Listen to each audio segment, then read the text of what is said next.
Good evening, good evening, good evening. I am so excited to be here for Women of Worth, Women of Wisdom Wednesday. We have a special guest that I'm so excited to have on, y'all. It is May 6th, Wednesday, 2026. And oh my God, this is a day that the Lord has made. We're going to rejoice and be glad in it. We have like 3 minutes till start time. So, of course, I'm going to tell you a little bit about who we be at the box, who we are at the Beauty Box. So, if you did not know, the Beauty Box for Him, Women Empowerment and Bible Studies, is a safe place for women to learn to see themselves the way that Christ sees them, as His masterpiece. We are about knowing God, growing in that knowing, and showing Him to others. That's what we do. We have lots of programming going on. We are a praying community. It's a perfect place to get connected. It's a fertile ground for spiritual growth. And if you want like a new life, just a new life, join us. And the way to join us is you're on YouTube. So please subscribe right now. Subscribe to our channel. Check the notification bell so you'll know when we become live, and you can get what we have and know what's going on. And join our Facebook group. Let me put that in the chat right now, or I'll put it in the comments. Can y'all see the comments? I'm gonna put our Facebook group in there. It's for ladies only. And there we are. So you can click on that and join our group. We have people from all over America in our group, all different backgrounds, races, creeds, colors. So please join us and just find out, taste and see how good it can be at the box. Okay, with all that going on, we pray for each other, we encourage each other. It's just a great thing. We have daily devotions every morning at 7 a.m. Central Standard Time. I am on during the week. And we are just doing our devotions, getting our day started off right. This community was started because there's a hole. Women are not connecting anymore, and we are designed for community. So join our community. Yes.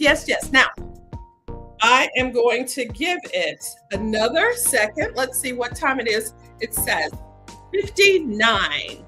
So I see we already have people on. Say hello if you're on. Say hello if you're on. And tell us where you are. Are you in Houston?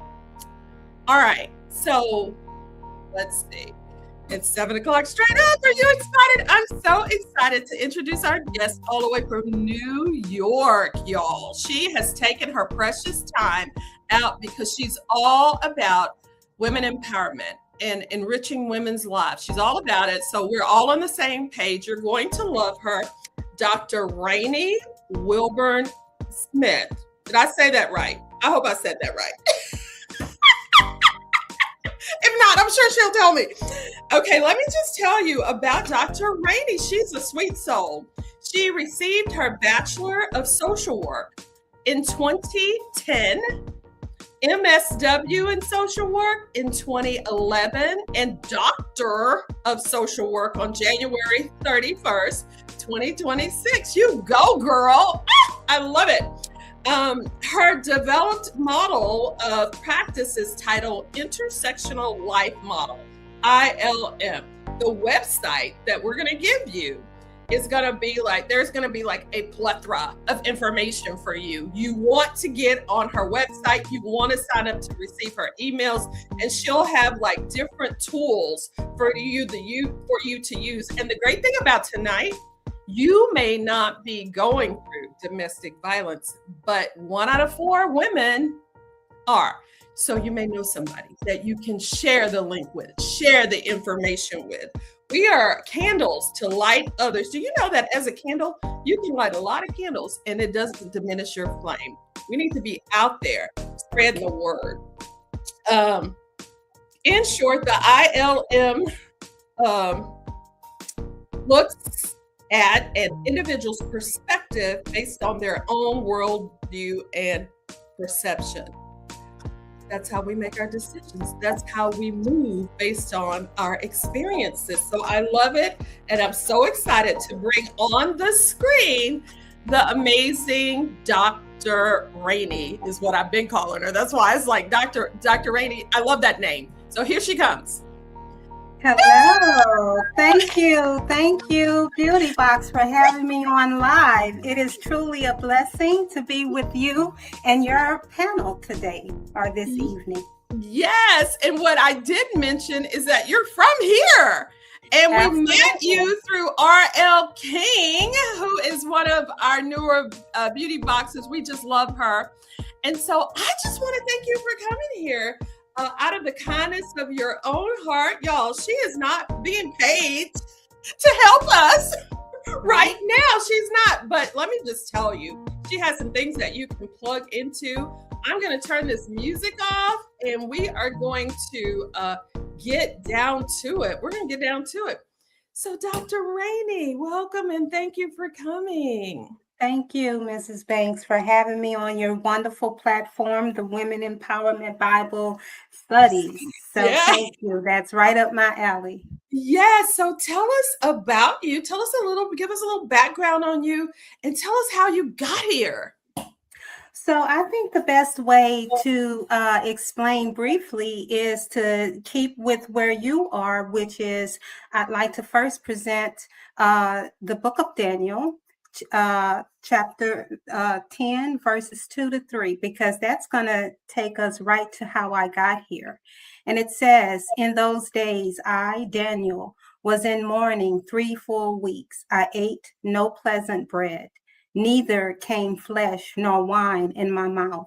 Neither did I anoint myself at all. And the reason that I started there is because everything is divine. And in 2002, my late aunt, Wanda Lupino, Quinny, was murdered through domestic violence.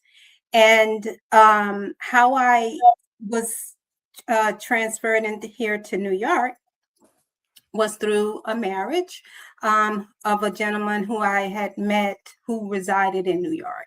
And so we were a long distance relationship and we ended up getting married. And it was right a year after my aunt was murdered. And I remember when that event happened, I asked God, how can someone take someone else's life? How is that even possible? Well, as I entered into my marriage, I began to experience domestic violence. And that's how I got here, because it was champions like yourself who took me under their wings and nurtured me, gave me an opportunity to raise my children, and also to attend school. And that was my true healing process. I don't need to repeat the accolades because you've provided a well example. But the working, I'll say, with children and families here in New York, I believe that the 15-year experience of doing so in child welfare and mental health practices really became where I was more like a surrogate to those who were without. And I understood that responsibility because of my own feelings and lived experiences of abandonment. And so, as you stated, this is not a paid service, but it's a necessary service. Yes. And so that's how I got here today. Yes, I love that so much. It's not a paid service, but it's a necessary service. Now, I need to write that down, but I'll listen to this. And it just made me think of Jesus. Jesus paid it all. He for whatever reason, he loved us enough to pay it. That's because it was necessary. And because in order to be with him forever, it's necessary. So thank you so much for that. Welcome. I do want to say, listeners, if you're on and you have questions, please participate in the chat, ask questions, or make comments. Maybe you've been through something or you can relate to something we're talking about. And just remember that just maybe you're not going through domestic violence, but you might have a friend, because 1 out of every 4 is. So you definitely want to share this link. And I believe that Dr. Rainey is just going to be a gift that keeps on giving. I'm right now, and right under her name is her website, and I am going to add a big one. This is the title, Overcoming Domestic Violence Through Self-Care. And I am going to go ahead and put her website here too, because I think that right now, just lock it in, screenshot it, take a picture with your phone, because I believe that we have just struck a gold mine with her. So with all that being said, Dr. Rainey, tell us, because I know your heart is so full. She has so much information and wisdom, and to just wind it down to 30 minutes is hard. So tell us what you want us to get out of this and where you want to start. Okay, so I think that starting with self-care defined is important. And what's important about defining self-care is that it is unique to each individual based on your own perceptions, worldviews, and lived experiences. So what may be a holistic well-being event for me will look different for someone else. And so that's step one. And to go further to committing to self-care, it's important to understand that self-care is intentional. It's an intentional act. It's not by chance. It's time where you're pulling back, saying, these are my boundaries and what's necessary for me to be well, to continue with what I need to do. And so when we talk about domestic violence, and the title being Overcoming Domestic Violence Through Self-Care, well, that seems broad, would you say? Yeah, Yeah. It does. So we overcome through healing. Healing from domestic violence takes time. It takes a lot of patience, and it takes diligence. And in lectures, I would utilize a theoretical approach, which you introduced. Intersectional life model is my framework. But this is a Bible study. This is a Bible platform, right? Biblical platform. And so the theory here is Daniel. That's why I started there. And I read that verse because it's important to check in that he had no pleasant food for 3 weeks. We call it the Daniel fast, right? But that's just an example of intentional. Daniel was intentional with his fasting, with his sacrifices of not eating certain foods. And that began to give him a sense of self-care, so exceptionally so that the king even said, wow, you've only been eating fruit and look at how wholesome you look, right? And so that's just a brief statement on, we start with self-care about understanding what it is, having your own theoretical or spiritual affirmation that you can hold yourself accountable to.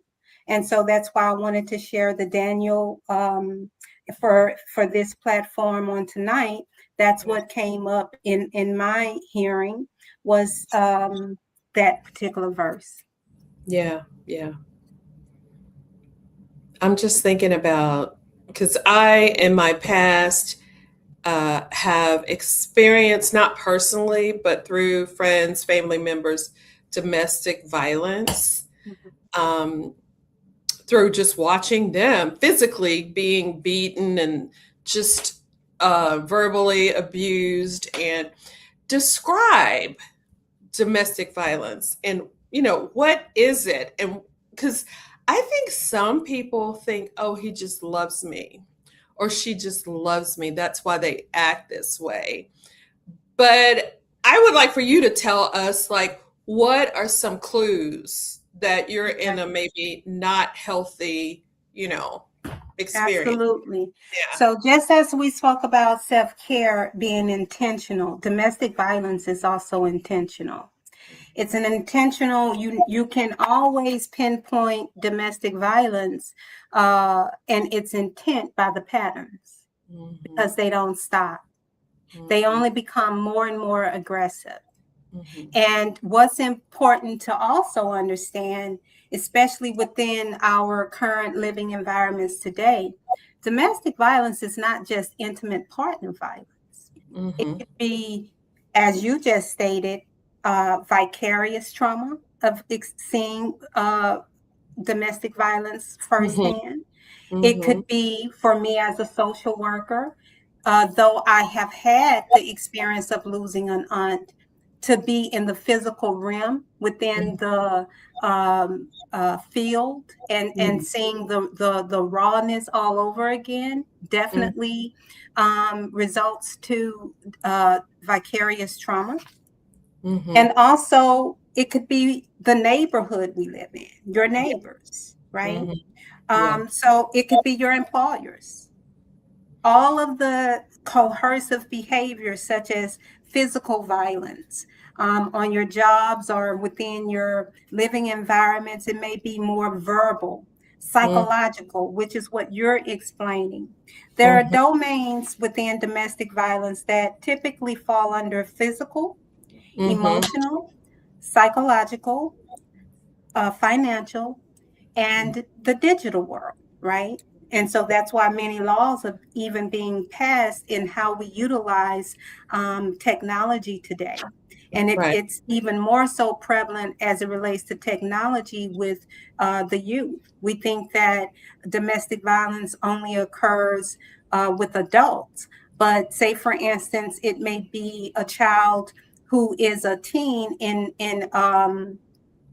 foster care, and they may have a not so nice person living within their home who's recording them and then threatening to put that information out on them.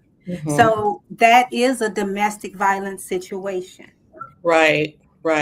And the last thing I want to just leave with, what's important in defining domestic violence, that I would like, because you asked, what would I want to leave with? Power and control. Never forget those two.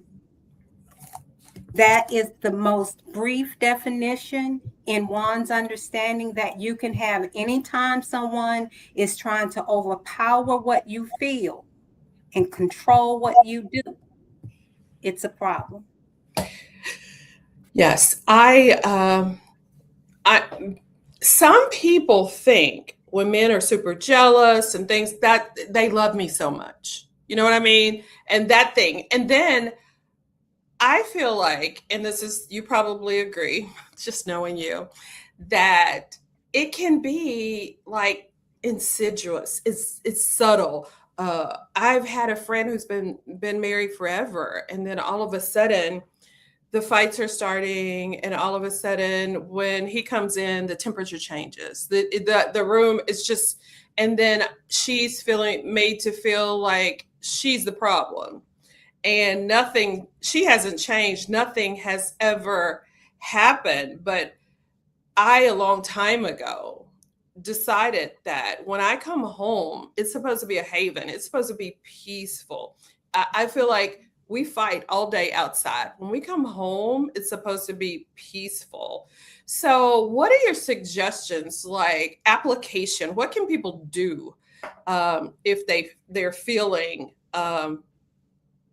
abused? And I'm going to put out here, for those who are really in a difficult situation, it's nothing to play with. In Houston, just yesterday, a man, restaurant owner, shot his whole family, his kids, his wife, and killed himself.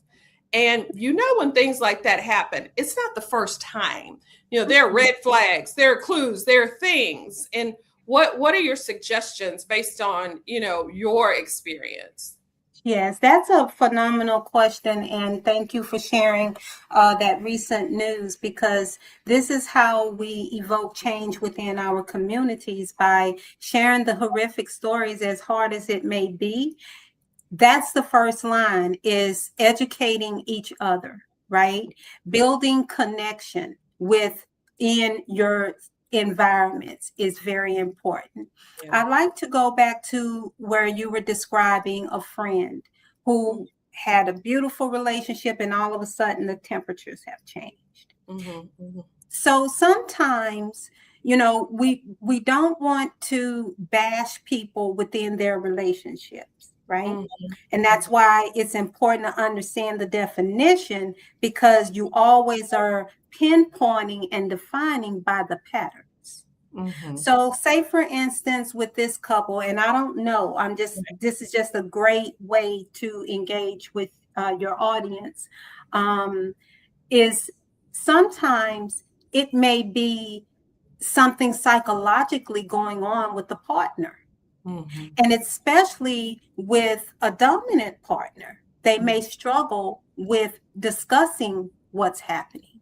Yeah. And oftentimes we, assume that the person would have the answers or be able to say what's wrong. But the worst thing to ask is why. That's the most frustrating question you can ever ask a person who's going through a difficult time, because they don't know why. And They don't so know why they're acting this way. they don't know why. This Exactly. is so good because this particular person doesn't want to talk about it. And Yeah, you know, they may not know why. And that's the reason, when we talk about one of the strategies, I have a list of strategies, definitely to leave in closing with. So, but you're advancing, and I know it's time sensitive too. So that's great. I'll just mix it all in. yeah. But one of the strategies is always seeking professional help. This is the reason, it's not about I'm just a doctor of social work. Mm-hmm. It's about receiving this title and examination process to become a doctorate of social work. It's to disseminate the information. That's the point. Yeah. It's to get the information out there. That's the commitment I've made. It's not about money at this point for me. Right. And so, and this is how we call it in my world of profession, social change. This is social change. Can you imagine if that individual was watching tonight and heard someone say, like myself, they don't know necessarily why, and professional help may be, a good, Yeah. segue. Could you imagine the weight off that person's shoulder? Right. Because now they can link someone and say, someone get it.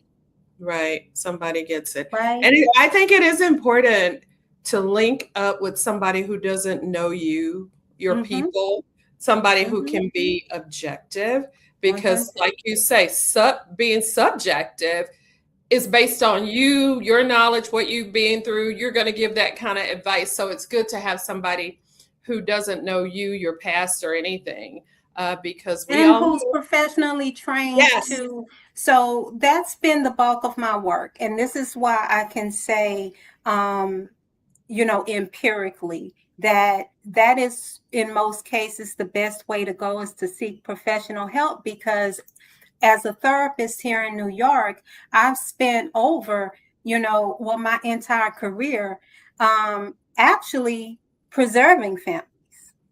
That was my whole calling. Did it mean that the experiences that led to those individuals getting there was right? Absolutely not. But we were able to get to the root cause. Yeah. And that's where you want to lock in, because if you don't get to a root cause, now it's going to perpetuate generationally. And that's where the intersectional life model comes in. Yeah. Right. So it's a lot more I can say on it, but just for the sake of time, I think that, in that type of case scenario, I would say to your friend, if I were you, seek help privately, because you can misguide someone unknowingly. And when you say seek help privately, you mean for her as the victim, right? For her as the victim, because that's her safety. Work on yourself, because I have found when things are difficult in life, that when you refocus on the things you can control, because we can't control other people's behavior, but we can control boundaries. We can decide what we will do or not do, or let happen or not happen. And we can decide when or whether at all we're going to entertain this person. Because I just think it's so important because I'm going to tell you, me and my husband, no kind of domestic violence or anything. Although in the past, way, way back, I have had a boyfriend situation where it was kind of weird like that. But we went to counseling at one time. We were having problems in our marriage. And part of our problem was not even in our house, his mother. And the pastor said, trying to deal with his mom is like asking a quadriplegic to go on a jog with you. She just doesn't have it to give. So instead of putting my focus in how she's acting and that, I just need to refocus on what I can control, like getting myself healthy, focusing on things that are going to empower myself and help me. When we were having problems, once I start focusing on the Bible and how the Bible said that I should be as a woman and a wife, as a Christian, going to church and all of that, wanting him to take that role as a spiritual leader, God says it's not about me and him, it's about me and God. So when you work on that relationship, this works out better. But professional help is a really great thing, especially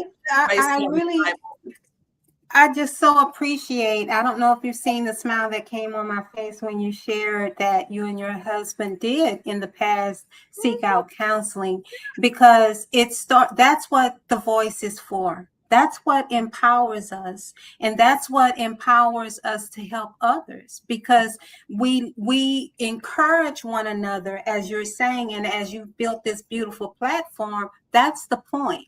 So you're not getting into the nitty gritty of what's going on, but you are having an aligned ability with others where you have something in common that you can just generally get encouragement from without any labels. I have a sheet here that I used to use, that I use in practice, and it's called How Healthy is My Relationship?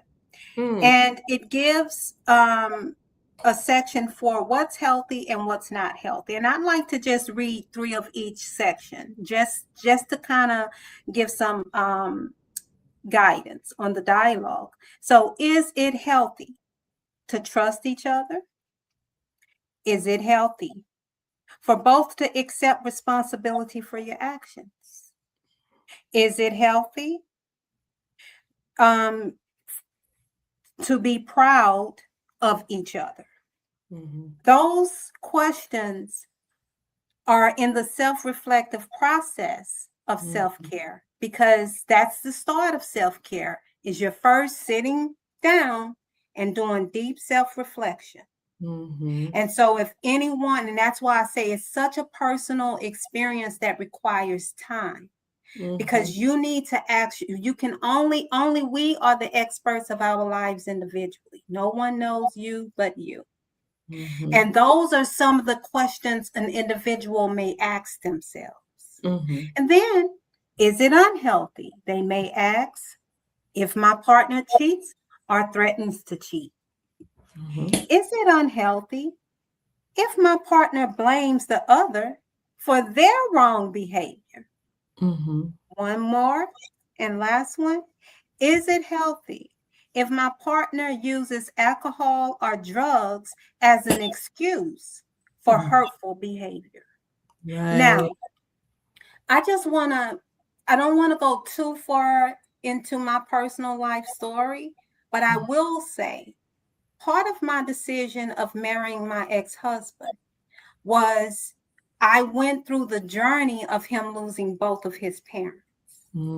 And so when time came for me to make a decision if I wanted to be his wife, when he asked me, what stuck in my mind is his words of, please forgive me. I was losing my parents and I just wasn't all together. Yeah. So what am I saying? You can take these points and in your self-reflection begin to analyze them from there. Now, mind you, I moved here in 2003. This is 2026. I am just now psychologically at a point that I can begin to self-reflect post-divorce on where I could have done better in my decision process. Right. That's the accountability. And that's why I say self-care is intentional. A lot of people don't want to practice self-care because it requires thoughts that mean they may be uncomfortable. Right? So, what do you say to a person that thinks that going to seek out help is a weakness? I love that. That is, it's, I would say, in the mental health world with a lot of diligence of very, very good practitioners out there, the phenomena has changed somewhat, but that resistance is still there. And therapy and mental health services, or even if you're just going for domestic counseling services, maybe you don't want all of the additives. You just want some support on that specific problem.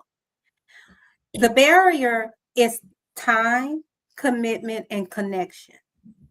So in my practice in the past, in the field, because I'm not working in the field any longer, but when I worked in the field in child welfare, countless clients, of course, didn't want services until we sat down and talked.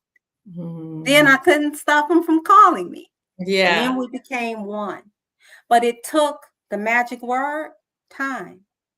Because becoming vulnerable is a very scary experience. And that's what an individual have to realize, right? When they are seeking help, not to, batter themselves. That's why that connection is so important. So they can turn on the beauty box. And that's the start. I wrote here, and I'm looking at the time, small steps in that are necessary as you heal from domestic violence, right? And all of this falls under the umbrella of self-care. Supportive networks, professional support, self-care practices that are meaningful to you, and education. That's what you're providing your audience tonight. We call it in my professional world psychoeducation because it's a mental education that we're giving based on, different research theories and analysis that, we conduct. But summarized, you're receiving an analysis of, how to get started, taking baby steps, always practicing safety. So for example, if someone, so your friend, and I don't know their situation, I'm just using this as a wonderful example. So we're making up some of this stuff just for the record. But say, for instance, if you have noticed something in your friend that is concerning for you, it's okay to say, are you okay? Without probing them to tell their story. Because then you're kind of undoing the therapeutic process, whether an individual realize it or not. But safety planning should always be the concern. And so you may say, do you have a to-go bag packed in case you need to get out? Yeah. Who did you list me on your information and put it in your cubby hole? Yeah. Or with someone to put in their cubby hole? Having an exit strategy. Exit plan or code word. Yeah. Our code word. Now, this is the seriousness of domestic violence. When a predator wants to harm you, they will fight tooth and nail to do so because power and control is very deep. So with my aunt, he held her hostage for 24 hours. Mm-hmm. Unplugged the phone lines. So boom, connection is out the window. Mm-hmm. Story goes, someone was able to get the phone connected to call 911. And this article, you can find it on News 2 in 2002 if you want to look it up. It was on the news. But the police was there. Mm-hmm. He was so outdone that the police arrived because remember, power, control. So the police was taking away his power and control. He couldn't let that happen. So he stabbed her in the heart. Right there. That's right crazy. there with the police on the opposite side of the door. So I think that, my aunt's story is so dear. Rest in peace, Phyllis Mm-hmm. Wheatley. So dear in that it really gave me an understanding of the importance of working in this field and doing what I'm doing now. Making personal life decisions that I did not want to make. It was very hard. And this is why I say it truly takes time and self-care, which we didn't really get to tap into a lot. But You're coming back. all right, so pressure off. But I love this. And I was at a sermon where the preacher, because you were talking about time commitment and connection. I was at a sermon where the preacher talked about seed, time, and harvest. People forget about the time. You plant the seed, and then it takes time before the harvest, the change. And I love that. And then isolation. I believe that when we are, and I think it's just so subtle how it can grow and grow and grow. First, you're isolated from the people who love you and bring you joy and look after you. You can't see them like you used to. And you think, oh, he just loves me so much, or she just loves me so much. She doesn't want that. My son had a girlfriend who didn't have a good relationship with her family. So when he fell out with his family, it was okay because that's her normal. That's her. It's like, you don't need your, so I'm just playing this over in my mind. But what scares me about people sometimes who are going through domestic violence is they don't get it. They make excuses for that person. And it's bills and bills and bills. And at some point, there's a switch and it's too late. You're isolated. You're ashamed to share with people what you've allowed to happen because you've been such a strong, in control person for so long. How did you get in this situation? But my thing is, oh my gosh, God sees you. He knows what you're going through. Reach out. Everything and it becomes comfortable because the abuse is what you're used to. What do they call it? What is that Stockholm syndrome where you're loving the person who's mistreating you? So yes. Or it could be, as you stated, and we talked about financial. That's part of, I hone in on the financial piece so very much. And I think because, again, I take it back to my experiences in working with beautiful families here in New York who oftentimes were in situations that they, were not economically safe. But how they were drained from their financial streams because of that domestic violence and having to leave what was familiar.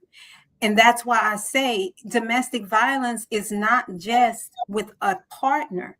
That partner can be so savvy that they can infiltrate your systems. And you got people who will go with those systems, right? Because again, they may relate to a story similar and find gratification for some reason in helping and assisting that, right? It's a very individualized way of assessing domestic violence through individuals' experiences, but the end story, as we've been seeing on the news, it doesn't change. My aunt is not it didn't stop in 2002. We just had one, you said, yesterday, and then March was crazy with the domestic violence, and it doesn't matter the economical reach. And this is why I say therapy or some type of professional help is important. It's important. Okay, let me just share some of the comments. Alice, hello, beautiful. I love this lady, the beauty box for self-love. That's Edna Bennett. God bless you both. R.L. King saying hello, absolutely, yes. You go, Dr. Rainey, Edna Bennett. I love it and praise God. Be intentional and take care of yourself like Danielle. The small insults grow into violent outbursts and disrespect. Say that, Doctor. Power and control are both fueled by knowledge. And then I did post a domestic violence hotline. The violence comes from the perpetrator trying to control and overpower the victim. Thank you, Beauty Box, for the hotline. They isolate, dictate, coming or going, and put you in a position of financial dependency on them to keep the victim from leaving. The information being shared on this platform is absolutely empowering. Thank you both for the inspiration. M. Wilburn-Smith. Alice Richardson, the world discourages us from being negative, so sometimes people are afraid to speak up, thinking they are protecting the other party. At the first sign of disrespect from your partner, be aware that it might escalate into violence. Keep you out of jail bank account, and don't tell them you'll call the hotline. They make excuses constantly. You are worth saving from DV, domestic violence. Care about you and devise a strategy. So true. That's the problem. Everyone wants you to move on their time, but God is personal, and he moves you in his personal time because he knows when the time is right. Each case is different. Hallelujah. Mind control. Thank you, Cheryl Banks and Dr. Rainey. This was so needed. Yes. I am excited. I feel like it's going to be a great partnership. And I just want to put Dr. Rainey's email or her website on there, y'all. Make sure you get on her email list. She has lots of stuff to show you. She showed me a chart on domestic violence and just all sorts of tools and information you're going to get. I think do you do a monthly newsletter or email or something? You were saying? Yes. If you're subscribed, you can go on my website, as you have mentioned, and post it so graciously. And it's simple. Just sign up on the contact form, contact Dr. Rainey, and you'll be added to the list, where you'll also receive any informations on webinars that I'll be putting together. I'm actually working on a guidebook on identifying domestic violence, which is, in short, overcoming domestic violence through self-care. And this handbook and guidebook should be, useful for anyone. So whether you're on the teaching spectrum within your local communities, or if you're in groups and maybe you want to share that as a subject, you want to highlight it during Domestic Violence Month, or if you're personally just wanting to stay abreast of, maybe you're a parent and you want to provide, support to your child in some way and understand it all. So that's really the point of this guide being developed. And I'll keep you posted on my websites. You can also find me on Facebook, Dr. Rani Wilburn-Smith, which is just my name. And here on Instagram as well, if you want to watch some videos that I've already posted. Some are marked private because they were paid webinars, so they're specific to the members of that sponsorship. But there are plenty of videos just to kind of give you an idea of who I am and what's coming up. All right, so you can get all of those videos and you can message her directly at drranywilburnsmith.com. Okay, last thing. Is there any one thing you want to leave us with before we cut out? Be well, stay well, and thank you all for being part of this show tonight with Yes. me as a guest. Much Thank you so much appreciated. for blessing us. Thank you so much. You were truly a blessing. Please, y'all, get the link, share it with your friends. If you have not subscribed to our channel, make sure you subscribe, hit that notification bell, and like it and share it. Let's grow and share it, because you know you can get the link for this program and just share it with your friends. Okay, you guys, go forth and multiply and know that everything's okay, because our triune God has the victory. Y'all All be right, blessed. praise God. Bye-bye. Bye-bye.